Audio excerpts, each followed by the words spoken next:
राजीव लोचन राम तं वंदे रघुनंदन। से आज मर्यादा पुरुषोत्तम रघुकुल तिलक राघवेंद्र सरकार अयोध्यार चंद्र चूड़ामणि दशरथकर ज्येष्ठ पुत्र भगवान श्रीराम आज समस्त मंगल कामना कर बाबा माने आज गोटे सुंदर गोटे बढ़िया कथाटे कहबी सुंदर कथाटे कहबी जड़े भक्त कथा कहबी किए जो भक्त ना आज पर्यंत डिटिब बद्ध पालुची किए से भक्त भक्त जनक किए प्रहलाद प्रहलाद नामटा कहीं भक्त प्रहलाद है क्योंठि तार भक्ति भाव आसला एते ठाकुर को से विश्वास कला एवं भक्ति कला कौठी सुंदर कथाटे बढ़िया कथाटे कह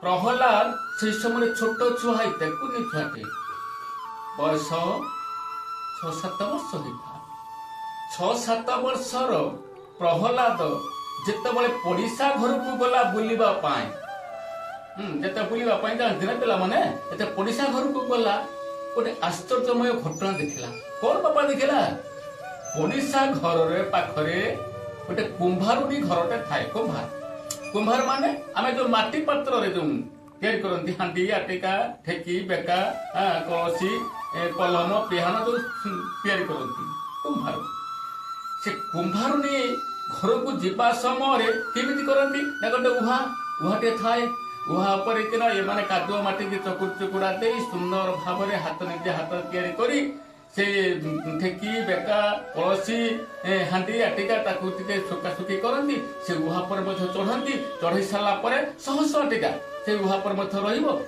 लिपि देवे लिपि दे भीतर अग्नि संयोग करदेवे भितर अग्नि जोर प्रबल भाव में जलू थाए 7-8 दिन 10-12 दिन गला परे उहा ठंडा हो जाए से हांडी आटिका सब गोटी गोटी बाहर करती कार्य है किंतु सेदिन प्रहलाद देखिबा समय रे उहा चारिपटरे गोटे कुंभारुणी बुढ़ीटे बुलुथाए खाली सत नुहे बुलुथाए किंतु गोटे माला को धरी थाए ये मालाटा को गुटी गुटी करके गड़ौ थाए एवं नामटे नौ थाए कौन बाबा ओम नमो भगवते वासुदेवाय ओम नमो भगवते वासुदेवाय ओम नमो भगवते वासुदेवाय हरि नारायण रक्षा करंतु ये जतबे कुंभारुणी चारिपटरे उहा चारिपटरे बुलु थाए भितरे अग्नि संजोग हेची हाउ हाइकी निया में जलु थाए ये प्रहलाद चिंता कला हे माँ कहला हाँ कहला उहा तो जलुची तमे चारिपटर एमती माराटा को गड़ौच हाँ नारायण बोलिकी डाकुच हरि नारायण रक्षा कर बोलिकी डाकुच हाँ नम भगवते वासुदेव बोली कहूच कौन पाए कहीं कहूच तो कुंभारुणी कहला कहला हे राजपुत्र तमे कौन जानब कहला कौन है माँ कह ना टिके तमे तो राजपुत्र है ना कौन तुम या भीतर बुझब जे कौन कहबी तुमको कौन तुम्हें जानब कह ना माँ कहीं कौन यार नियम उहा चारिपटर तमें कौन बुलवा गोटे नियम कह नाई ए पुओ एटा नियम नुहे कहला कौन पाए बुलुछ कहला आमे जिते कादुआ माटी की चकुड़ा देकी कंठे आमे तैयारी करू हांडी आटिका सब तैयारी कलु टिके खरार सुखा दबू सुखई सारा पर आणिकी आमे पहुंचाई देबू उहा पर चढ़ू किंतु सेदिनर कथा आमे गोटे बड़ हांडीटे तैयारी कला भितरे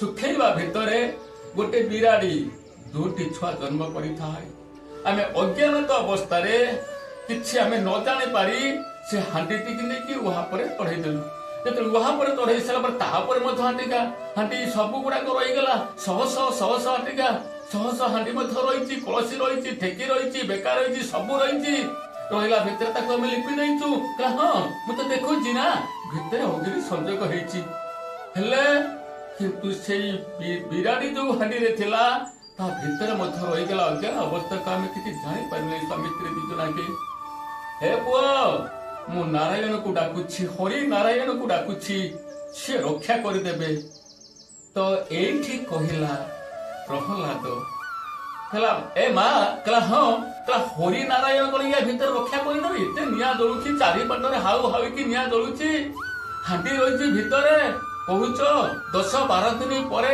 ଇଏ ଉହା ଥଣ୍ଡା ହବ, ଭାର କରିବୁ, କଣ ହରି ନାରାୟଣ ତମକୁ ରକ୍ଷା କରିଦେବେ? କହିଲେ ନିଶ୍ଚିନ୍ତ ରକ୍ଷା କରିଦେବେ, ସେ ଭରସା ମୋର ଅଛି ରେ। এইଠି ପ୍ରହ୍ଲାଦ କହିଲା ମା ଯୋଉ 10-12 ଦିନ ପରେ କହୁଛ ନା, କହିଲା ହଁ 10-12 ଦିନ ପରେ ଥଣ୍ଡା ହେଇଯିବ, ଥଣ୍ଡା ହେଇସାରିଲା ପରେ ଗୋଟି ଗୋଟି କରିକି ସେ ବାହାର କରିବି। କହିଲା ଠିକ ଅଛି, କିନ୍ତୁ ମା ମତେ 10-12 ଦିନ ପରେ କହିବ ନା ଟିକେ, ମୁଁ ଆସିକି ଦେଖିବି? କହିଲା ନିଶ୍ଚିତ ପୁଅ, ମୁଁ ତୁମକୁ କହିବି, ତମେ ଆସିକି ଦେଖିବ। ଆଉ ମୋର ବିଶ୍ୱାସ ହଉଛି ପ୍ରଭୁ ମଧ୍ୟ ଚାହିଁବେ ଯଦି ଅସମ୍ଭବକୁ ସମ୍ଭବ କରିଦେବେ, ଆଉ ସମ୍ଭବକୁ ମଧ୍ୟ ଅସମ୍ଭବ କରିଦେଇ ପାରିବେ। କିନ୍ତୁ ମୋର ବିଶ୍ୱାସ ହେଉଛି ରେ ପୁଅ, ସେ ବିରାଡ଼ି ଏବଂ ତାର ଛୁଆକୁ ଟିକେ ବଞ୍ଚିଥିବେ। ଠିକ ଅଛି, ଚାଲିଗଲା ପ୍ରହ୍ଲାଦ। କିଛି ଦିନ ଚାଲିଗଲା। ଏ ବାବା ମାନେ ଦିନ ପରେ ରାତି, ରାତି ପରେ ମାସ, ମାସ ପରେ ବର୍ଷ ଯୋଉଭଳି ବିତୃତ ଭାବରେ ଗଡ଼ି ଚାଲିଥାଏ।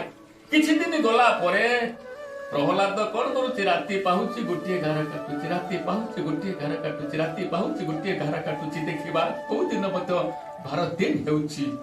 ଯେତେବେଳେ 11 ଦିନ ହେଇଗଲା, ରାତିରେ ଶୋଇଛି ବିଛଣାରେ, ମନେ ପକେଇଲା, ଗାର ପଡ଼ିଗଲା, ଆଜି 11 ଦିନ, ରାତି ପାହିଲେ 12 ଦିନ। ଦେଖିବା ସେ ବିରାଡ଼ିଟା ବଞ୍ଚୁଛି ନା ଛୁଆ ବଞ୍ଚୁଛନ୍ତି ନା କଣ ହେଇଛି ଘଟଣା। ଅତି କୌତୁହଳ ବଶତଃ ସହକାରେ ପ୍ରହ୍ଲାଦ କଣ କଲା? ବାପା ମାନେ ସକାଳୁ ଉଠି ସାରିଲା ପରେ ନିତ୍ୟ କର୍ମକୁ ଶେଷ କଲା। ନିତ୍ୟ କର୍ମକୁ ସାରି କଣ କଲା? ରାତି ପାଇଲା, ସକାଳ ହେଲା, ପୂର୍ବ ଦିଗରେ ତାର ଭାନ ଉଇଁଛି ନା ପ୍ରହ୍ଲାଦ କଣ୍ଠରେ ଉତ୍କଣ୍ଠାଟା ଆସିଲା। ଆଗ୍ରହ ସହକାରେ ମା ନ ଡାକିଲା ପୂର୍ବରୁ, କୁମ୍ଭାରୁଣୀ ନ ଡାକିବା ପୂର୍ବରୁ ଯାଇକି ପହଞ୍ଚିଗଲା। କିନ୍ତୁ କୁମ୍ଭାରୁଣୀ ସେମିତି ମଧ୍ୟ ଡାକୁଛି, ହରିନାରାୟଣ ହରିନାରାୟଣ, ରକ୍ଷା କରନ୍ତୁ, ରକ୍ଷା କରନ୍ତୁ, ରକ୍ଷା କରନ୍ତୁ। ଚାଲିଛି ସେଇ ସାଙ୍ଗେ ସାଙ୍ଗେ ଆସ୍ତେ ଥଣ୍ଡା ହେଇଛି ନା, ଗୋଟି କରି କଳସୀ, ବେକା, ଠେକି ଯାହା ରଖିଥିଲେ ସବୁ ଗୁଡାକ ବାହାର କରିଦେଲେ। କିନ୍ତୁ କୁମ୍ଭାରୁଣୀ ମନ ଭଲ ନଥିଲା। କୁମ୍ଭାରୁଣୀ ସିନା ବାହାର କରୁଥାଏ, ଆଖିରୁ ଝୁଙ୍କି ଆସୁଥାଏ ଲୁହ, ଆଉ କ୍ଷୀଣ ଭାବରେ ସେଇ ପ୍ରଭୁଙ୍କୁ ମଧ୍ୟ ଦେଖିପାରୁଥାଏ, ସେ ଅନ୍ତର ମଧ୍ୟରେ ଦେଖିପାରୁଥାଏ, ହେ ନାରାୟଣ ପିଲାଟି ଟିକେ ବଞ୍ଚେଇ ଦିଅନ୍ତୁ ନା, ଏମିତି କହୁଥାଏ, ବାହାର କରୁଥାଏ, ଗୋଟି କରି ସବୁ ବାହାର କରିଗଲା। ବାହାର କରି ସାରିଲା ପରେ ଯେତେବେଳେ ଉହା ଉପରେ ଯୋଉ ବଡ ହାଣ୍ଡିଟା ବସିଥିଲା, ଯୋଉ ବିରାଡ଼ିଟି ଥିଲା, ତାହା ଉପରେ ଯୋଉ ହାଣ୍ଡିଟା ଥିଲା, ସେ ହାଣ୍ଡିଟାକୁ ଯେତେବେଳେ ବାହାର କରିଦେଲେ, ବିରାଟଟି କଣ କଲା? ବାପା ମାନେ ସେ ବିରାଟଟି ଫକ୍ନା ଡେଇକି ପଳେଇଗଲା। ଯେତେବେଳେ ବିରାଡ଼ିଟି ଫକ୍ନା ଡେଇକି ପଳେଇଗଲା, ଅନେଇ ଦେଲା ଛୁଆ ଗୁଡାକ, ଛୋଟ ଛୁଆ ହେଇଥିଲା ନା, ଆଖି ଫିଟି ନଥିଲା। ଏଇ ଯୋଉ 10-12 ଦିନ ଗଲା ପରେ ଆଖି ଟିକେ ଫିଟି ଯାଇଛି। ଛୁଆ ଗୁଡାକ ଡାକୁଛନ୍ତି ମ୍ୟାଁ ମ୍ୟାଁ ବୋଲି କହୁଛନ୍ତି। ମ୍ୟାଁ ମ୍ୟାଁ କହିବାର ଅର୍ଥ କଣ? ଛୁଆ କହୁଛନ୍ତି ମା, ଏ ମା କୁଆଡେ ପଳେଇ ଯାଉଛୁ? ଆମକୁ ଡର ମାନୁଛି ନା, ମା ଆମ ପାଖରେ ରହ। ଅନେଇ ଦେଲା। କୁମ୍ଭାରୁଣୀ ଯେତେବେଳେ ଅନେଇ ଦେଇଛି, ଏ ବାବା ମାନେ ଶ୍ରୀକ୍ଷେତ୍ରକୁ ଆପଣ ମାନେ ଯାଉଛନ୍ତି, ଶ୍ରୀକ୍ଷେତ୍ରରେ ପହଞ୍ଚିବା ପୂର୍ବରୁ ଯେତେବେଳେ କାଳିଆ ଶାନ୍ତକୁ ଦେଖି ଦଉଛନ୍ତି ନା, ଏ ବାବା ମାନେ କଣ ହେଉଛି? ଭକ୍ତ ଭଗବାନଙ୍କର ଆଖି ଯେତେବେଳେ ଏକ ହେଇଯାଏ, ଭକ୍ତ ଆଖିରୁ ଲୁହ ଖସି ପଡେ। କୁମ୍ଭାରୁଣୀ ଯେତେବେଳେ ଅନେଇ ଦେଲା, ଛୁଆ ଗୁଡାକ ଆଖି ଫିଟି ଯାଇଛି ଏବଂ ଛୁଆ ଗୁଡାକ ମ୍ୟାଁ ମ୍ୟାଁ ହଉଛନ୍ତି। କୁମ୍ଭାରୁଣୀ ଆଖିରୁ ଧାର ଧାରିକି ଲୁହ ଖସି ପଡିଲା। ହେ ହରିନାରାୟଣ, ତମେ ସତ୍ୟ ଅଛ ନା, ନିରାଞ୍ଚଳର ମୌଡ଼ମଣି, ହେ ପ୍ରଭୁ ଜଗତର ନାଥ ଜଗନ୍ନାଥ, ତମେ ସତ୍ୟ ଅଛ ନା? ସତ୍ୟ ଅଛ ବୋଲି ଏଇ ମୋର ବିରାଡ଼ିଟି ବଞ୍ଚିଗଲା। କଥାରେ ନାହାନ୍ତି, ଏଇ ବାପା ମାନେ ଆମେ କଣ ଯାଆନ୍ତି ରେ?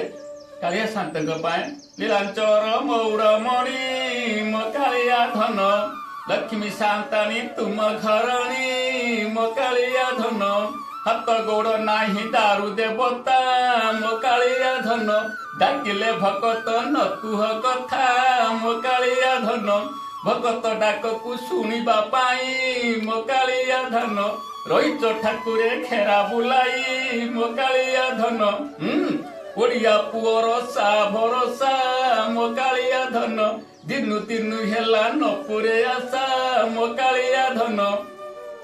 ପ୍ରହ୍ଲାଦ ଛିଡା ହେଇଥାଏ, ଆଶ୍ଚର୍ଯ୍ୟ ହେଇଗଲା। ଆରେ ଏଇ ସେଇ ହରି, ଯୋଉ ହରିର ଏତେ କିମତ ଅଛି, ଯାହା ଦ୍ୱାରା କି ନିଆଁଟା ଜଳୁଥିବା, ହାଉ ନିଆଁ ଜଳୁଥିବା 10-12 ଦିନ ପରେ ଯେତେବେଳେ ସେଇ ବିରାଡ଼ିର ଏବଂ ସେ ହାଣ୍ଡିଟି ଦେହରେ ଟିକେ କଳା ବି ମଧ୍ୟ ପଡିନାହିଁ, ଯେମିତି କଞ୍ଚା ହାଣ୍ଡି ଥିଲା ସେମିତି ମଧ୍ୟ କଞ୍ଚା ହାଣ୍ଡି ରହିଛି। ହେ ପ୍ରଭୁ, ସେଇଠି ସତ୍ୟ ଅଛି। ସେଇ ଦିନଠୁ ଜାଣିଲା ପ୍ରହ୍ଲାଦ ନିଶ୍ଚିନ୍ତ ଭାବରେ ଯେତେ ଦିନ ମୁଁ ବଞ୍ଚିବି ସଂସାର ଛରେ ଗୋଟିଏ ନାମକୁ ଧରିବି ଓಂ ନମ ଭଗବତେ ବାସୁଦେବାୟ। ହରିନାରାୟଣ ଅଛନ୍ତି, ନିଶ୍ଚିନ୍ତ ଅଛନ୍ତି। ସେଇ ଦିନଠୁ ପ୍ରହ୍ଲାଦର ଏମିତି ମଧ୍ୟ ଭକ୍ତି ଆସିଲା, ଯାହାଦ୍ୱାରା କି ତା ନାମଟି ମଧ୍ୟ ପ୍ରହ୍ଲାଦରୁ ଭକ୍ତ ପ୍ରହ୍ଲାଦ ହେଇଗଲା। ବାବା ମାନେ ଏତେ ସମୟ ହେଇଯାଇଛି ନା, ନିଶ୍ଚିତ